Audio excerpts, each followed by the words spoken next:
നിങ്ങൾ കല്യാണം കഴിഞ്ഞാൽ 2 വർഷം കഴിഞ്ഞ് 3 വർഷം കഴിഞ്ഞ് മതി മക്കളെന്ന് തീരുമാനിക്കരുത്. അത് ഞാൻ അതിനെ മനസ്സിലാക്കി എങ്ങനെയാണെന്ന് ഞാൻ പറഞ്ഞുതരാം. അതായത് നമ്മൾ കുഞ്ഞുങ്ങളെ കർത്താവ് തരാൻ ആഗ്രഹിക്കുമ്പോൾ സങ്കീർത്തനം 127:3 പറയുന്നത് എന്താണ്?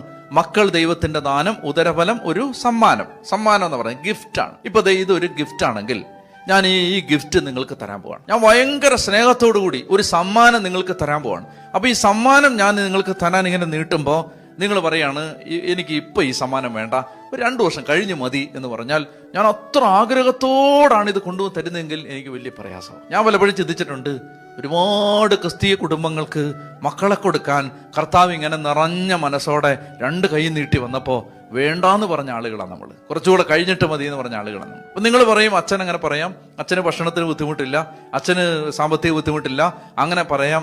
അപ്പോൾ ഞങ്ങൾക്ക് കുഞ്ഞുങ്ങൾ ഉണ്ടായാൽ ഞങ്ങളുടെ അവസ്ഥ എന്താവും, ഈ വീട്ടിലെ അവസ്ഥ എന്താവും, ഈ കുടുംബത്തിലെ ദാരിദ്ര്യം എന്താണ്?